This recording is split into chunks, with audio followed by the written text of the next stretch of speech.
Assalamu alaikum students. This is Dr. Nulan Heather and you are studying Physiology B theory code है Farm 316 first year morning and evening session. This is fall semester and this is our lecture 1.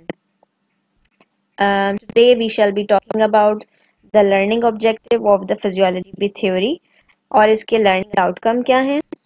Besides हम course outline देखेंगे कि हम इस semester में क्या क्या course content cover करेंगे.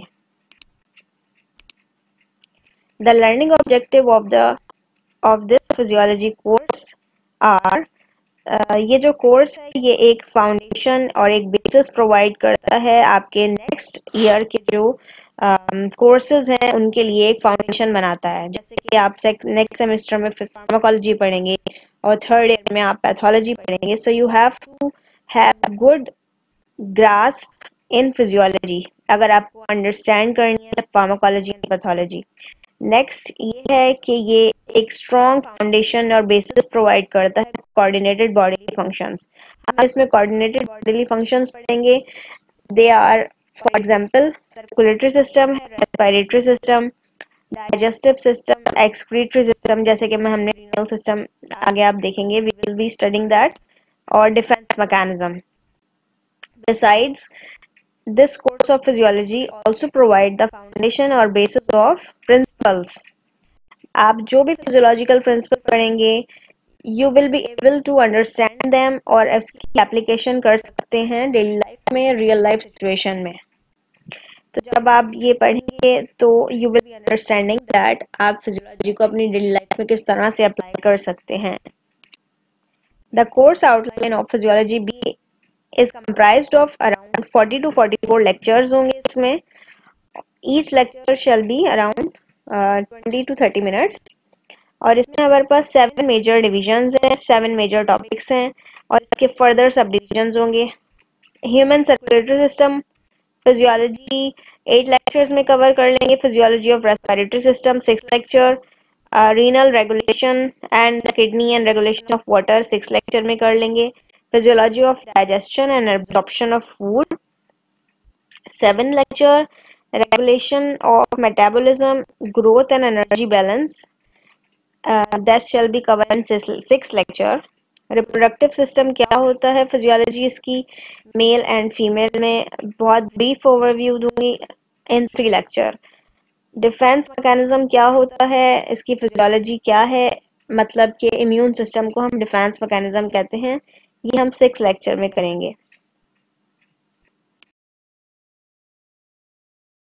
The further subdivision of those major topic which we will study. Number 1 है circulatory system of the human body. Circulation में हम पढ़ेंगे प्लाज्मा, ब्लड सेल्स और एनाटमी होगी, overview, brief introduction of the heart, mechanical events of the cardiac cycle, cardiac output क्या होता है और मेजरमेंट कैसे करते हैं इसकी, ब्लड वेसल्स कितने टाइप्स की होती हैं. ट्रांसपोर्टेशन सिस्टम में एक तो सर्कुलेटरी सिस्टम इन्वॉल्व है और दूसरा कौन सा सिस्टम है besides this, for example lymphatic system.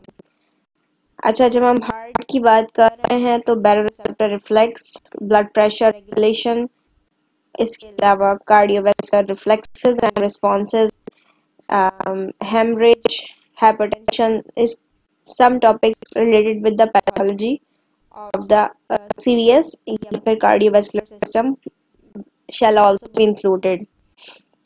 Now respiration physiology में respiratory system की organization, anatomy है brief, and lung mechanics and ventilation involved है. exchange किस तरह होता है gases and alveoli और tissues का, transport कैसे होती है ऑक्सीजन ब्लड के अंदर, कार्बन डाइऑक्साइड किस ट्रांसपोर्ट होती है ब्लड के अंदर, हाइड्रोजन आयन जैसे कि पीएच किस तरह से मेंटेन होती है through by the help of the lungs, control of the respiration, hypoxia, इसकी थोड़ी सी पैथोलॉजी आ जाती है रेस्पिरेटरी सिस्टम की. नेक्स्ट है रीनल सिस्टम या फिर किडनी और रेगुलेशन ऑफ द वाटर. तो रीनल फंक्शन हमें पता होने चाहिए, स्ट्रक्चर क्या है किडनी का, नेफ्रॉन का, यूरिनरी सिस्टम में क्या है, बेसिक रीनल प्रोसेस क्या होता है, रीनल क्लियरेंस का कॉन्सेप्ट क्या है, what is मैक्चुरेशन, total body balance of sodium and water, basic renal process of for sodium और वाटर, सोडियम और वाटर की रिटेंशन कैसे होती है, इनकी किस तरह से ये बैलेंस करता है अपने आप को, मतलब इलेक्ट्रोलाइट्स क्या इम्बैलेंस हो जाए तो बॉडी में क्या होगा। तो थोड़ी सी इसमें ब्रीफ पैथोलॉजी भी हमें पता होनी चाहिए यहाँ पे।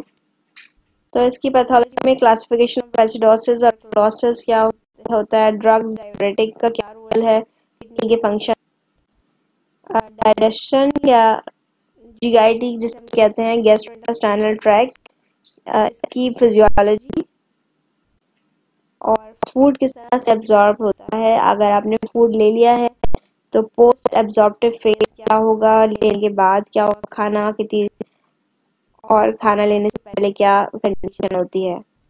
तो हम इसमें पढ़ते हैं फंक्शंस क्या हैं, जीआईटी मतलब गैस्ट्रोइंटेस्टाइनल ट्रैक्ट के फंक्शंस उसके ऑर्गन के, और digestion, absorption, regulation of gastrointestinal process, ये सब कुछ हम इसमें कवर करेंगे।